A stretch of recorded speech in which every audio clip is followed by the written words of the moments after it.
Bonjour à tous, donc bienvenue à cette conférence sur comment monter du coup un environnement multi-cloud entre un cloud public européen et américain. Donc on va expliquer durant cette conférence pourquoi justement cette combinaison.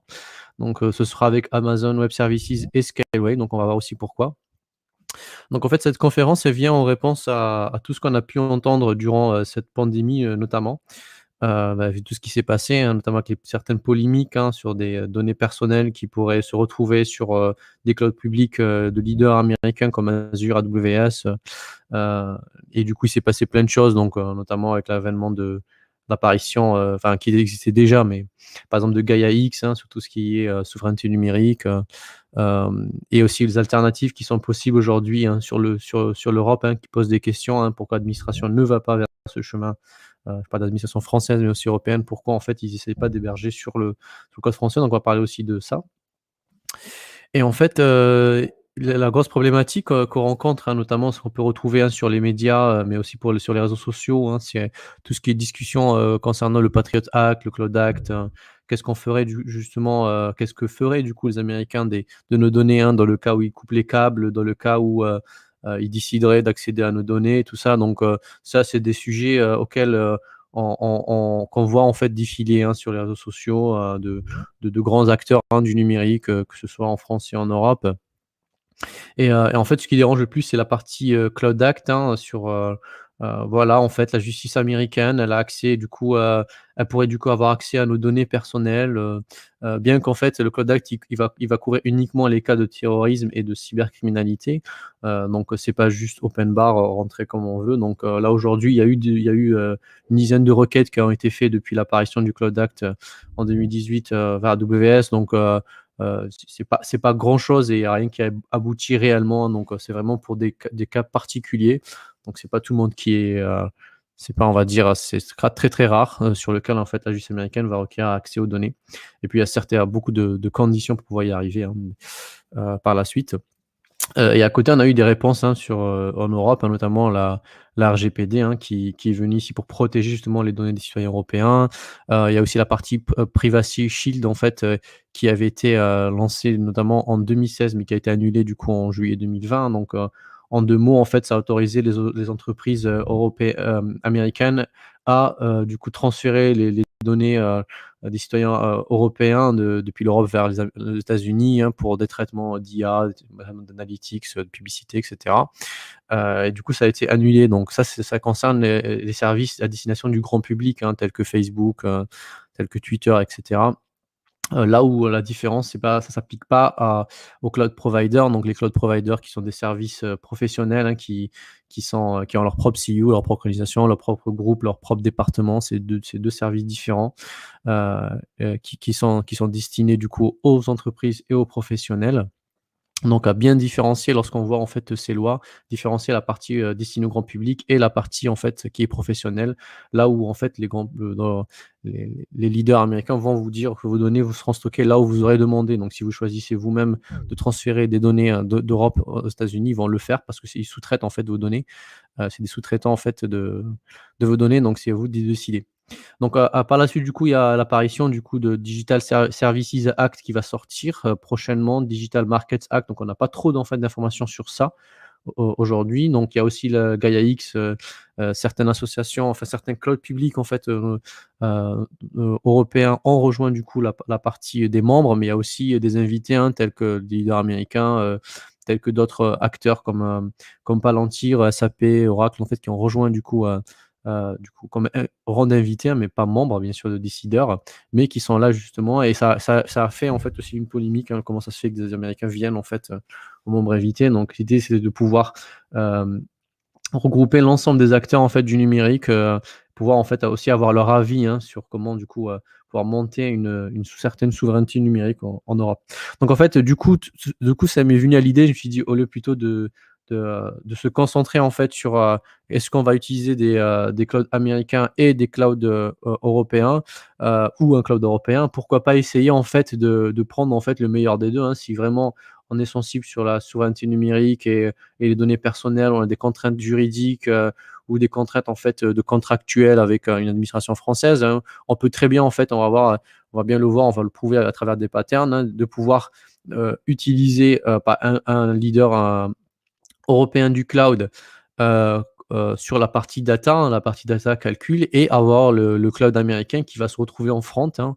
Donc on va avoir une option de multi-cloud qui pourrait s'appliquer. Là, j'ai donné précédemment, une conférence sur la partie, Google Cloud et là aujourd'hui, hein, je vais passer sur la version AWS, pour montrer encore une fois que c'est possible de pouvoir avoir un mixte et puis, Skyway, qui a été choisi, bien en fait, il me nourrit pour moi beaucoup d'espoir en fait, sur sa façon en fait de croître et d'avancer en fait sur ces features, et puis au niveau aussi niveau opérationnel, hein, qui offre, toutes les possibilités pour faire du multi-cloud. Donc moi, Shaban Rofes, moi je viens de Stack Labs. Donc, Stack Labs, c'est une pure player cloud. Donc, on est partenaire certifié, Google Cloud, 1 et aussi, dans le réseau partenaire d'AWS. Donc on délivre des formations, des certifications, de la PSO. On a aussi un environnement de R&D, hein, sur lequel on investit, hein, dans du, dans de l'open source, mais aussi pour, dans de la recherche et développement.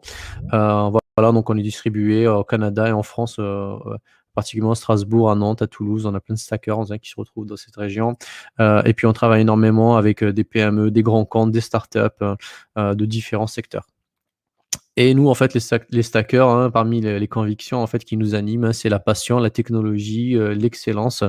Donc on est un ensemble d'experts, hein, surtout, hein, qui sont spécialisés dans ces environnements. Donc notre veille technologique va focuser surtout sur l'environnement du cloud, mais aussi, certains stackers s'intéressent énormément à la partie front-end, donc c'est de l'expertise très pointue, sur ce domaine-là. Mais ça va toujours tourner sur un environnement, cloud public, GCP, aujourd'hui GCP, AWS, mais aussi, Skyway, pour certains contrats. Voilà, donc moi, comme je disais, chez Banrefes, donc je suis un peu plus près de 10 ans, en fait, que je suis dans le développement logiciel. Donc je suis à Stack Labs depuis sa fondation, hein. Donc j'ai eu la chance de participer à la création de l'entreprise, hem, depuis, sa fondation.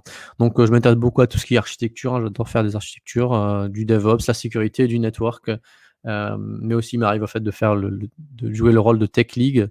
Je suis un grand fan de serverless, donc je pousse par défaut le serverless, hein, lorsqu'il y a de nouvelles applications, mais après lorsque c'est des applications qui sont existantes, bien sûr, on va essayer d'adapter cela. Donc voilà, donc vu que Stack Labs investit énormément, sur les stackers, donc je profite pour passer, après des missions, GCP, AWS, de passer des certifications pour pouvoir capitaliser sur les connaissances qui ont été acquises, durant l'émission. Donc voilà, on va commencer, on va rentrer dans le sujet. Donc, aujourd'hui, le multi-cloud, c'est plus un mot, en fait, qui est inconnu. Aujourd'hui, multi-cloud, beaucoup, en fait, vont l'utiliser, hein. Par exemple, un client qui est sur du G Suite, pour pouvoir, pour sa gestion, en fait, sur Workplace, hein, pour sa gestion, en fait, des emails et cetera, des serveurs mail, et peut-être, du coup, peut-être sur Skyway ou OVH ou AWS sur la partie, hein, de son système d'information. Donc, ça peut être considéré comme étant un multi-cloud et d'ailleurs ces statistiques représentent cela. Donc voilà, une bonne partie, en fait, applique déjà, cette option, en fait, de multi-cloud et parmi eux, il y a une bonne partie qui est sur du cloud hybride, hein, donc c'est-à-dire, qui va essayer de mettre, de coupler, en fait, son environnement, on-prem avec, le nouvel environnement, du coup, qui serait sur le cloud. Donc Gregor Hobbs, qui est un enterprise stratégiste, hein, donc qui était déjà chez GCP et AWS, en fait, il décrit justement le cloud hybride comme étant une réalité parce que ça peut être vraiment un besoin, hein. Aujourd'hui, il y a vraiment des applications qui ne peuvent pas être déplacées sur le cloud pour des raisons techniques ou juridiques, par exemple, et qui vont rester du coup sur de l'on-prem et ils vont communiquer avec des environnements qui seraient sur du cloud public à travers, hein, une communication, par exemple VPN ou un réseau dédié. Là où multi-cloud est une option. Donc on verra pourquoi en fait c'est une option, mais il n'y a pas réellement en fait, c'est pas une réalité, c'est pas un besoin de faire du multi-cloud, mais ça peut être en fait on peut trouver une option pour pouvoir, régler un certain impediment, une certaine issue, sur ça, où ça pourrait du coup régler le problème. Donc, le cloud hybride, donc l'idée, c'est de pouvoir en fait, avoir une communication entre un environnement qui serait private, donc on-prem ou considéré comme cloud privé, avec un environnement qui serait cloud public, donc un ou plusieurs environnements cloud public. dans l'objectif en fait d'interagir pour un besoin qui serait réel, hein, donc notamment, comme je vous disais, hein, des applications, qui doivent être ou par exemple déplacées, de façon temporaire, enfin du coup on souhaite migrer sur le cloud public, donc on va faire une connexion, on va monter un cloud hybride le temps de la migration, mais une fois qu'on a tout migré, du coup on coupe ce lien et parfois en fait c'est vraiment une stratégie qui serait à long terme de garder la partie on-prem, pour plusieurs raisons. Là, au multi-cloud, en fait, on va essayer de faire communiquer, plus d'un, du coup, cloud provider entre eux, et du coup, en fait, c'est la seule définition qui est possible, hein, selon Greg Robb, c'est juste la communication entre communiquer 2 clouds publics, hein. On verra du coup les différentes raisons, les différentes motivations. Donc en fait, quand on va sur du cloud public, donc on a parmi les challenges qu'on va rencontrer, hein, c'est, enfin lorsqu'on va migrer ou lorsqu'on va démarrer sur du cloud public, c'est tous les aspects qui sont liés à la sécurité, la gouvernance, toute la compliance des données, la compliance en fait des services qu'on va utiliser, les données personnelles, comment on va les gérer, comment on va du coup les surveiller, la partie vendor locking, hein, parfois on en est sensible, les coûts aussi, hein, combien ça va nous coûter. Il y a tous ces sujets-là qu'on va du coup prendre en compte lorsqu'on va mettre nos workloads sur le cloud public. Et en fait, ça va aussi s'appliquer, hein, très bien, ça va très bien s'appliquer sur du multi-cloud, hein. Alors, quand on passe sur du cloud public ou sur un seul cloud public ou on fait multi-cloud, ces questions vont se poser. Parmi les motivations qu'on peut retrouver du coup pour aller sur du multi-cloud, c'est la réduction justement des risques, notamment la partie vendor locking, où on souhaite ne pas dépendre d'un seul cloud et à ce moment-là, on va aller sur plusieurs clouds. Il y a aussi la partie, imaginons, enfin pour ça, ça va s'appliquer surtout pour les grandes entreprises, hein, qui ont différentes, départements. Un département utilise plus du Windows par exemple et l'autre va utiliser plus du Linux. À ce moment-là, on va partir sur 2 clouds différents, parce que justement il y a déjà un existant en fait qui utilise beaucoup, la partie .NET et cetera. À ce moment-là, on va aller peut-être sur de l'Azure et par exemple, sur la AWS ou par exemple un département qui est plus, sensible à tout ce qui est, souveraineté numérique. À ce moment-là, on va aller sur un cloud européen et là, du coup, on va se retrouver avec une communication multi-cloud entre les différents départements. Il y a aussi la partie feature availability, hein, on va aussi choisir, 2 clouds en particulier parce que justement, ils ont des services managés, notamment par exemple Kubernetes, hein, ou du cloud du ou des serveurs, de base de données relationnelles, hein, qui seraient du coup managés et là, il est possible justement de se porter en fait sur les 2. Il y a aussi la partie donc la partie souveraineté, hein, qui peut être, hein, une motivation pour faire du multi-cloud ou voilà, ça s'applique plus à notre cas. Il y en a aussi pour la haute dispo, donc on va utiliser un cloud, par exemple, on est sur un cloud qui est disponible uniquement en Europe, on souhaite s'élargir en fait sur le monde, donc on va utiliser un multi-cloud, donc ça peut pas forcément être un cloud public, mais ça peut être un autre service du coup, en front, un SaaS par exemple, qui va venir justement nous distribuer notre application qui serait en front, hein, à travers le monde, hein, à travers par exemple du CDN. Ça peut aussi se retrouver donc on retrouve beaucoup énormément, cette dernière, hein, c'est disaster recovery, hein, donc c'est de pouvoir stocker ses backups en dehors de son cloud, dans le cas où le cloud il se passerait quelque chose avec la zone où il y aurait, par exemple une erreur humaine, hein, qui pourrait se produire. Du coup, à ce moment-là, au moins nos backups sont ailleurs, stockés ailleurs, donc en sécurité. Mais aussi on peut retrouver aussi, l'influence des commerciaux, des clouds publics, hein, qui à travers de gros crédits, qui vont venir, motiver, des clients pour pouvoir aller sur leur cloud, et du coup, ils se retrouvent avec énormément, de clouds publics, hein. J'en ai vu personnellement un qui allait jusqu'à 6 clouds publics, parce que justement ils avaient obtenu des gros crédits, donc ils pouvaient entraîner leur modèle de machine learning.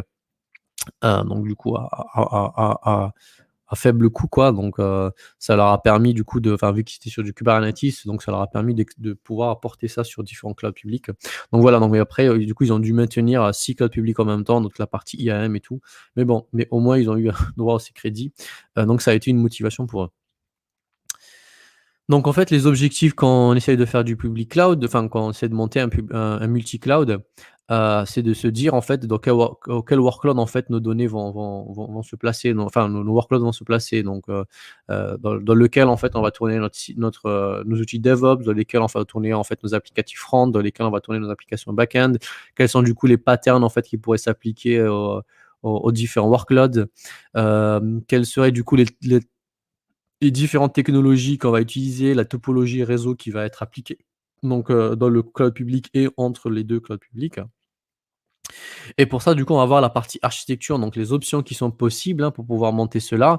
Donc, GregorHop, en fait, il en propose par exemple 5, hein, donc notamment, se dire, «OK, j'ai 2 clouds publics, ben, j'ai décidé d'aller, sur les 2, donc je laisse par exemple le choix aux équipes, de prendre par exemple de la WS ou du Outscale.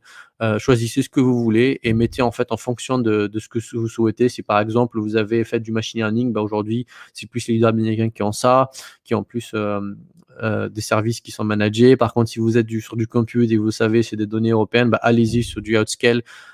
Du coup, donc voilà, c'est arbitraire. Ça peut être aussi, du coup, ça peut être aussi en parallèle, hein, c'est de se dire, par exemple, actif-actif, j'ai la même appli qui va se retrouver du coup avec, bah, ça va load balancer entre les 2 cloud pour cloud public, hein, pour des raisons de haute disponibilité, enfin, c'est vraiment pour des cas très critiques, ou dans les cas où on veut souhaite faire vraiment du portable. Donc en fait, on a la même appli, exactement la même appli, donc ça veut dire que là, on se prive de tous les services managés parce que du coup, notre code source, il doit être portable.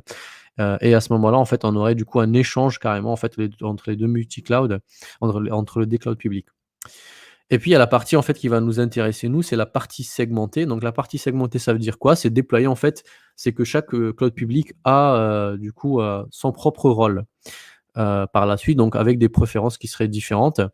Donc après le pain point qui va se retrouver, c'est les coûts en fait en ingress, qui va s'appliquer. Donc forcément, lorsqu'il y aura une communication qui est forte entre 2 clouds, il y aura les coûts en fait, en ingress, en sortie.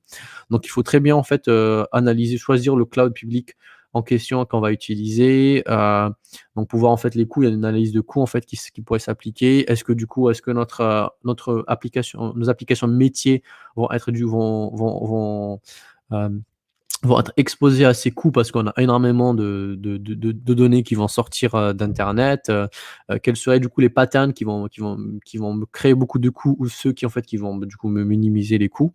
Donc tout ça, c'est des questions-là, c'est du coup on va en discuter, hein, durant cette session. Du coup, en fait, pour notre cas, donc on a pris Skyway Elements, donc c'est la partie cloud public de Skyway. Voilà, c'est Skyway, donc c'est un groupe de l'Iliade donc qui a été fondé il y a quelques années donc ils sont en train de monter, leur cloud public, leur partie IaaS, donc ils se concentrent énormément sur la partie IaaS, mais ils ont aussi certains services managés, notamment le service Kubernetes qui est un super service aujourd'hui. Ils avancent énormément, sur ces sujets donc ils ont des objectifs d'écologie, et puis aussi, de qualité de service, hein, qui est exceptionnel aujourd'hui. Donc voilà, donc en fait, l'idée, c'est de pouvoir stocker notre workload qui serait totalement private. Donc ça va concerner toute la partie compute, les databases, le storage et le chiffrement. Donc où tout le chiffrement serait du coup sur Skyway. Et en fait, AWS, on va l'utiliser comme front, donc qui va servir tout ce qui est la partie opérationnelle, donc notre plateforme DevOps, si on a une, donc qui va pas contenir des données personnelles, donc le CDN, les load balancers qui va servir de proxy pour entrer, les IP externes, donc les Elastic IP, la partie DNS, le DDoS parce qu'on va le mettre en front, pour sauvegarder des disaster recovery et toute la partie pare-feu. Donc on peut retrouver aussi énormément, de cas d'usage, hein, dans la partie, notamment front-end. Donc on va commencer avec le premier pattern network. Donc forcément quand on va parler, de network, on va forcément parler de topologie. Donc il y a plusieurs types de topologies qui pourraient s'appliquer à notre environnement, du coup multi-cloud. Soit on fait un point to point entre les 2 clouds. Donc en réalité ce qui va se passer, hein, c'est une communication directe entre les 2 clouds. Et par contre, déjà quand on va se retrouver sur le cloud lui-même, qui va communiquer avec d'autres comptes AWS, notamment sur AWS ou d'autres projets Skyway, ben, il y a besoin quand même d'avoir une topologie qui va se retrouver entre les multi-clouds, mais aussi dans le cloud lui-même. Et là, en fait, l'idéal aujourd'hui, c'est d'utiliser un hub and spoke dès qu'on a de l'hybridité ou du multi-cloud, ben, du coup, il faudrait qu'il y ait un point d'entrée, par la suite, qui va se retrouver, sur la partie, du cloud public. Donc notamment ce qu'on voit là au milieu, le compte au milieu là, du coup, c'est le hub account en fait qui va du coup à travers donc qui va servir de transit, donc c'est son seul rôle, qui va servir du coup de transit à tous les autres comptes, hein, qui vont servir de SPOC notamment. Du coup, par la suite, donc lui, du coup, le hub, il est complètement isolé d'internet. De la même façon aussi avec le private network sur Skyway, donc il est aussi, totalement isolé d'internet. Donc la seule communication qui est autorisée à travers les pare-feux, c'est du coup la partie, VPN, donc avec du BGP Session, donc de la haute disponibilité. Et on a du coup, par la suite, donc notre attachment VPN. Donc on pourrait aussi faire du hub and spoke avec du Route 53 dans le cas où on souhaiterait résoudre du DNS, par la suite, entre les 2 clouds. Et du coup, à droite, on a un autre SPOC, hein, qui pourrait être, par exemple, un shard de VPC dans le cas où on ne souhaiterait pas maintenir notre network, par la suite. Ça fait ce truc, bizarre. Du coup, en fait, il y a aussi la partie, internet facing. Donc la partie internet facing, on aurait, par la suite, donc en fait, notre application qui serait en front, hein, qui va du coup exposer l'application, du coup, sur internet. Donc on aurait, du coup par la suite à gauche notre application, donc en fait nos applications, pour que ce soit du Kubernetes ou du compute, et on aurait, du coup notre load balancer qui servirait du coup en front. Donc on aurait, enfin qui servirait du coup en proxy.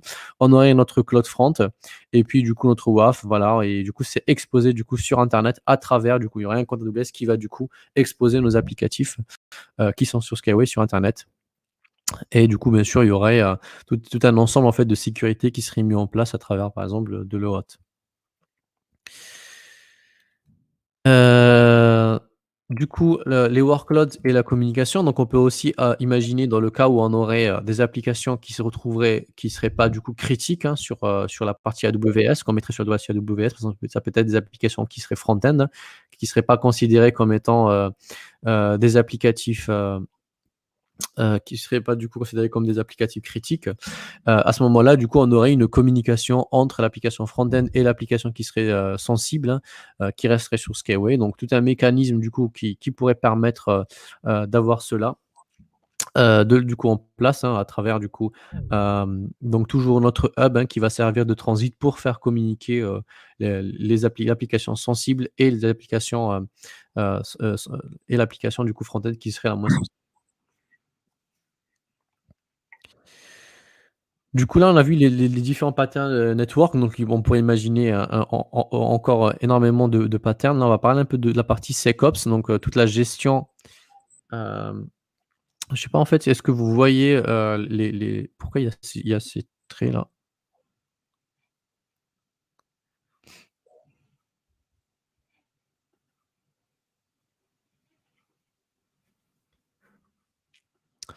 Bon, OK, je sais pas ce qui se passe. Du coup, on aurait par la suite, donc comment on pourrait gérer justement la partie credentials, donc les credentials qu'on aurait, par exemple, si on souhaite déployer, si on souhaite déployer par exemple notre Kubernetes, qui est sur Skyway, donc le service mais donc c'est le ser capsule, c'est le service managé, Kubernetes chez Skyway. Donc ce qu'on pourrait faire du coup, c'est d'avoir en fait, un cluster, notamment, EKS qu'on pourrait mettre, sur un compte DevOps sur AWS, sur lequel du coup on aurait un Vault qu'on pourrait monter, sur lequel on va stocker nos credentials, hein, nos credentials par-dessus.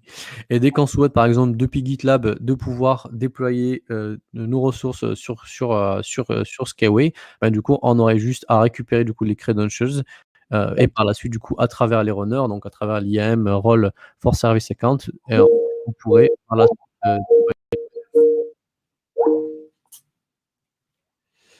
Ouais, Mag. voilà, donc ça, c'est la partie, access management. Je suis dans la salle, mais j'espère que j'ai le bon accès, quoi. Enfin, je suis dans la salle, mais moi j'ai cliqué. Du coup, la partie, donc on pourrait aussi avoir la même chose avec, du coup, pour pouvoir, Moi, j'ai cliqué. heu Moi, je sais pas, mais dans la salle 5, quoi. Je sais pas si ça sera bon. je suis pas Par sûr contre, c'est que très technique, hein. Putain, la vache. Très techos, hein. Ouais. Bah écoute, c'est pas grave, on fera plutôt. Moi, c'est plutôt commerce, quoi, mais bon. Écoute, on fera au mieux et On puis, te demande Léo, on je te le laisserai demande bien pitcher sur, il faut vraiment que Léo, il pitch sur la technique parce que là, je crois qu'il y a l'attente. désolé, du coup, je sais pas s'il y a un message,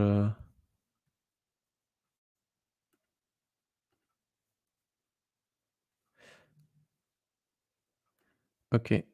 Donc je poursuis du coup, c'est la partie en fait, du coup, imaginons qu'on souhaite utiliser donc en fait chiffrer sur AWS avec une clé qui serait stockée, hein, sur Skyway. Du coup là, on pourrait utiliser donc on pourrait monter un cluster HSM, directement, sur Skyway et de pouvoir en fait importer ces clés, à travers le service KMS de façon totalement private en utilisant les interfaces endpoint, hein, au niveau AWS. Sur lesquels du coup on pourrait du coup avoir, chiffré en fait avec une clé qui resterait sur Skyway, chiffrer des données, hein, qu'on aurait sur le network en fait, AWS, hein. Donc on peut avoir plusieurs usages, hein, donc c'est tous les usages qu'on pourrait retrouver avec, des clés, clientes, avec une clé KMS, qui serait sur un cloud public. Donc on peut retrouver plusieurs usages sur ça. La partie même chose disaster recovery, hein, dès qu'on fait un backup d'une instance, enfin une database, sur Skyway, on peut du coup la mettre, totalement en étant totalement private via l'interface endpoint, on peut du coup la mettre, par exemple la stocker du coup sur un S3 Glacier pour que ça soit stocké.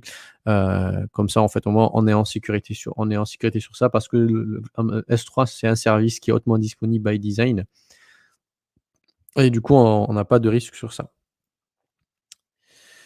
La partie monitoring, imaginons qu'on souhaite stocker, on a un Elasticsearch, donc il y a un service Elasticsearch, qui est sur AWS, mais on peut imaginer d'autres services, hein, comme si on est sur du Datadog ou du Splunk.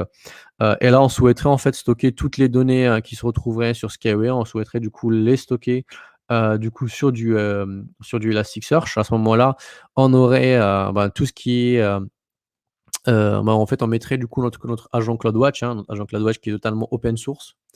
Donc il va pas venir espionner en fait vos instances privées. Donc qui va transférer du coup, enfin via le VPN, il va transférer toutes les données du coup, vers AWS en étant totalement private, hein, avec une interface, endpoint bien sûr. Et du coup, il va transférer toutes les données et en fait toutes les données qui rentrent sur AWS, en ingress, on sait que c'est sans coût et toutes les données qui sortent sur Scaleway, depuis les instances, aujourd'hui il y a pas de coût, hein, si je me trompe pas. Il y a pas de coût, donc en fait, ça va rien vous coûter, le transfert de données. Donc les coûts en fait sur, Skyway, si je me trompe pas, c'est la partie storage, donc les buckets, enfin toute la partie S3 qui a un coût en sortie. Et par contre tout ce qui est, Kubernetes, instance, tout ça, il y a pas de coût, particulier aujourd'hui. Voilà, on avait vu la partie, monitoring, logging, donc on aurait du coup la partie aussi, GitOps, hein, enfin du coup DevOps et aussi GitOps. Comment on pourrait imaginer le déploiement, depuis AWS, vers Skyway. Donc il existe un ensemble d'outils existent aujourd'hui pour pouvoir déployer, ces workloads, justement depuis une CI/CD. Donc, dans mon exemple, je vais prendre GitLab. Donc, Git le att non, je vais prendre GitLab, donc, sur lequel en fait on pourrait appliquer le concept de GitOps. Donc le GitOps, ça c'est un exemple en fait, pour pouvoir illustrer un déploiement en fait, entre 2 clouds. Donc on aurait en fait notre image Docker qui serait du coup sur un Git. Donc ça c'est l'idée. Donc du coup on aurait notre intégration continue, on va builder notre image, et une fois que notre image est buildée, ce qu'on va faire, c'est qu'on va du coup, pusher sur un autre environnement, une nouvelle version de l'image, qui va du coup déployer en fait sur les différents environnements. Et l'idée en fait, c'est qu'entre 2 environnements, on aurait du coup une merge request ou une pull request qui serait créée, pour pouvoir valider le déploiement en fait, sur l'autre environnement. Donc il y a plusieurs pratiques en fait, et best practices qui seraient appliquées, hein. Parfois on va mettre une branche, par environnement, pour pouvoir en fait switcher entre les différents environnements et pouvoir déployer en fait ces manifestes. Donc dans notre cas, en fait, ce qu'on va faire, c'est qu'on va, du coup, on a notre cluster DevOps sur lequel, en fait, on a notre compte, AWS DevOps sur lequel on a notre EKS, et du coup, en fait, ce qu'on va faire, c'est qu'on va d'abord, en fait, on a notre image repo, donc sur lequel, en fait, on va builder notre Docker, en notre Docker. Donc, on a notre runner GitLab. Donc, notre runner GitLab, c'est lui du coup qui va être installé sur EKS, donc qui va du coup lancer en fait les jobs de nos pipelines qui se trouveraient sur GitLab. Donc, ils vont utiliser du coup dans ces cas de figure, il va utiliser par exemple AWS Code Build pour pouvoir builder l'image et aussi du coup la publier sur Amazon Elastic Container Registry, donc il va pouvoir la pusher. Une fois du coup qu'on a pushé, du coup on va du coup éditer, une fois qu'on a buildé l'image, on va pooler l'environnement de repo sur lequel on va éditer avec Customize l'image, et ensuite il y aura la version en fait qui va avec Argo CD, qui va du coup déployer cette application là. Et on a du coup, j'ai rajouté un troisième repo. Donc en fait, ce troisième repo, c'est tout ce qui va concerner notre infrastructure Skyway. Donc lui, c'est la même façon, hein. En fait, il a aussi du coup, il partage le même runner et sur lequel on va déployer notre cluster capsule, hein. Et du coup, on peut avoir du coup d'autres ressources, hein, notamment par exemple sur la database, sur lesquelles on va pouvoir déployer nos applications métiers. Et puis ici, on a du coup donc nos images Docker aussi qui sont pas censées contenir des données personnelles bien sûr, qui va se retrouver en fait sur le compte AWS, et du coup on va venir pooler en fait depuis Capsule en fait toutes les différentes images. Voilà, et on peut du coup imaginer, du coup avoir le même mécanisme avec énormément d'autres services, hein, et pouvoir en fait bénéficier, d'un cloud américain, tout en restant, souverain en fait de ces données, hein, donc en restant par exemple sur du Skyway. Donc on pourrait très bien utiliser par exemple Amazon Painpoint pour faire des campagnes de mail, on peut très bien utiliser du Cloud9 pour, Amazon AWS Cloud9 pour avoir son environnement de dev. On peut utiliser aussi, du Kafka pour certains usages, hein, pour certains usages pour que ça puisse en fait transiter par le VPN. On peut aussi utiliser du Amazon Cognito pour faire l'authentification, du code artefact aussi. Si on a des traitements vidéo particuliers, un traitement vidéo particulier, on peut utiliser tous les services vidéo qui sont fournis par AWS. On peut aussi utiliser le cache, Elastic Cache. Donc on peut aussi faire du Directory Services si on a un Azure AD. Donc en fait, on peut avoir énormément de cas. Donc je n'ai pas tous cités, mais en tous les cas, on peut utiliser énormément de services, et à travers la connexion hybride et puis les endpoints, tout ce qui est private link d'AWS, on peut très bien garder une communication qui serait totalement private entre les deux clouds et pouvoir bénéficier de la force en fait de cloud américain, donc de ne pas se priver justement de certains services tout en gardant en fait ces données sur un service européen. Et dès qu'en fait un service européen, dès qu'un cloud public européen, du coup il avance en fait dans le temps et il commence à offrir en fait le même type de service managé, du coup on peut très bien du coup switcher vers ces services managés si on le souhaite. Mais en attendant, on va pas se priver, hein, pour son métier, pour son business, de pouvoir utiliser des services autres que du coup qu'européens. Donc pour la petite démo, donc vous pouvez retrouver en fait le lien du code source, hein, sur ebrand.ly, donc SW-AWS. Donc en fait, l'idée, ce qu'on va montrer, donc bon, là, je vais pas vous montrer, on va pas monter le cluster, je l'ai déjà monté, on va pas le monter en direct. Donc l'idée, c'est de pouvoir justement reproduire ce schéma-là, donc de mise à jour d'une image, d'une version de l'image, pouvoir la pusher et en fait voir comment ça s'est déployé sur l'autre environnement, donc Skyway. Donc ici, on a notre cluster EKS. Du coup, on a notre cluster EKS. Je ne sais pas en fait si vous voyez les petits traits là, en fait, je sais pas ce qui s'est passé.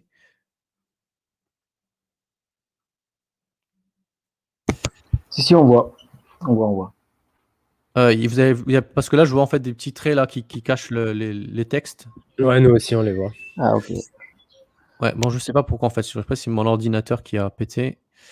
Ouais, parce que je sais pas si j'ai ça ailleurs. Non, mais j'ai ça qu'avec le navigateur en fait. Je sais pas. Sinon, si je ferme le truc, je vais me déconnecter. Du coup, vraiment, je m'excuse pour ça. Je sais pas pour qu'est-ce qui s'est passé à mon navigateur. Donc en fait, on a notre EKS ici, du coup, sur lequel on a nos deux nodes. Nos deux nodes, un private et un public. Donc le private, il va servir à tout ce qui est nos workloads, et le public va servir pour toute la partie load balancing. Du coup, on a notre Skyway, donc le repo infra a créé du coup ce capsule. Donc voilà, donc le capsule en question, donc si on voit le code source, donc vous avez en fait le lien pour pouvoir voir si vous voulez. Donc bon, on a le DevOps du coup, c'est ici que je crée en fait que je crée du coup le KS, que je vais créer mon EKS. Donc par la suite, le Vault, hein, qui va contenir les credentials, mon VPC, toutes les ressources du Vault et cetera. Du coup, on a notre infra, donc c'est ici, donc c'est du Terraform, donc sur lequel on a notre capsule. Donc dans notre capsule, du coup, on a, ben, du coup, c'est du Terraform classique, hein, sur lequel on a notre cluster et notre pool. Et puis ici, on a notre applicatif. Donc ici, on a notre Docker, le Dockerfile en question. Et puis on a notre CI. Donc ici, notre CI, ce que je fais, c'est que du coup, je me connecte au SSH. Ben, du coup, ensuite, je vais lancer mon build. Donc mon build avec code build, donc je mets à jour mon build.json de code build. Et puis du coup, ce que je fais, c'est que je vais lancer mon build avec un cloud start, plutôt ici. Et après, en fait, je récupère les logs. Chaque 10 secondes, je récupère les logs pour pouvoir les afficher. Et une fois que c'est fait, du coup, je vais cloner mon Git et je vais faire un customize edit, du coup, avec la nouvelle version de l'image. Et puis, du coup, je vais pusher. Et une fois que j'ai pushé, ben, du coup, j'ai ici, du coup, ma CI/CD, donc ici, donc là, c'est là, en fait, où je vais déployer avec un AppSync, ben, une fois que donc en fait, parce que je recevrai un tag, du coup, je vais déployer, en fait, mon AppSync. Et ici, en fait, c'est plus de la conf, en fait, d'Argo CD, la création enfin, tout ce qui est la configuration du cluster, hein, sur Argo CD. Donc ici, sur la démo, ouais, c'est une catastrophe. Ça m'est jamais arrivé. OK, donc ici, du coup, là, je vais mettre à jour. Donc, par exemple, je mets à jour, une version. Par exemple, imaginons que j'ai fait une modif, donc là, je vais mettre à jour, ma version d'image.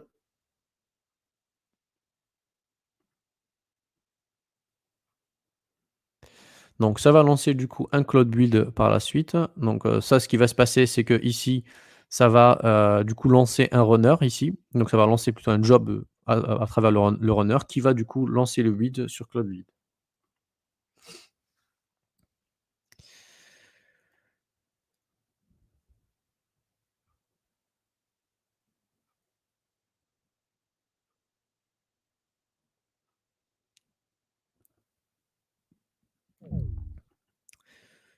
Donc voilà, donc aujourd'hui, maintenant, du coup, j'ai la version, qui est la version, 2.3. Donc l'idée, c'est de se passer sur la version 2.4 à travers, Argo CD.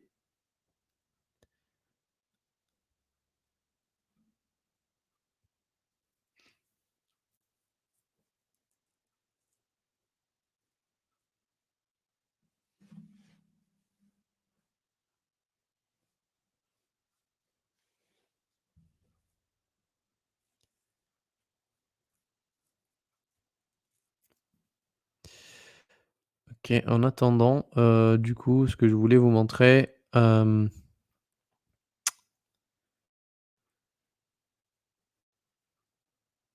ouais, du coup, ici, on a bien notre cluster. En fait, l'idée, c'est que enfin, Argo CD, il est déployé sur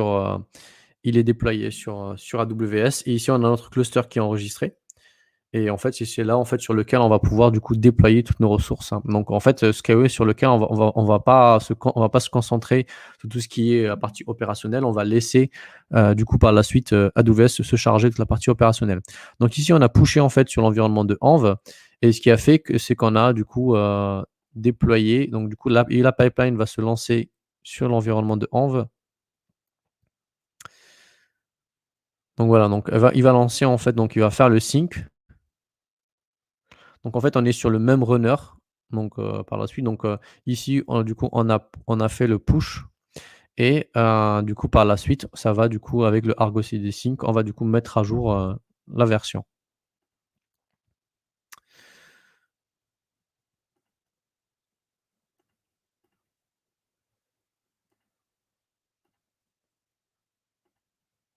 Donc on va le voir, là, en fait, ça va se mettre à jour ici. Donc syncing, là, c'est bon. Donc il est en train de mettre à jour avec la nouvelle version.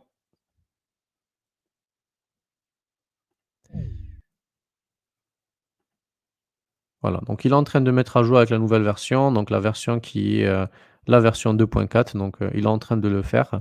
Voilà, donc ça, en fait, c'était pour vous montrer juste un exemple, en fait, de comment, imaginer, par la suite, un environnement multi-cloud, du coup entre les différents, cloud providers.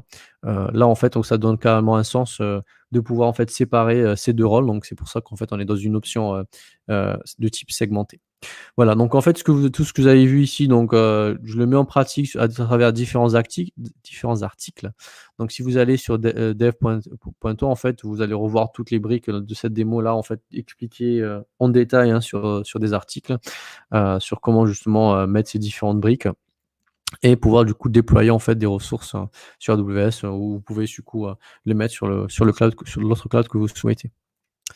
Voilà, donc s'il y a un livre, en fait, que je peux vous conseiller, bah, c'est forcément celui de Graham sur la cloud stratégie. Donc j'ai passé énormément de temps à le lire et du coup, on apprend énormément. Donc il reste objectif, hein, donc il va pas parler d'AWS ni de GCP, donc il va rester générique, donc il va pas parler d'un code particulier, sur lequel, en fait, vous allez du coup, apprendre énormément de choses, hein. On apprend toujours, en tout cas, sur comment monter un cloud hybride, et du coup du multi-cloud, quelles sont les différentes options. Donc il explique, tout ça en détail, il va aussi parler de coûts, s'il y a du multi-cloud, du cloud hybride, et puis toutes les stratégies qui peuvent s'appliquer, hein, que ce soit niveau, très très haut du coup, hein, niveau, level C.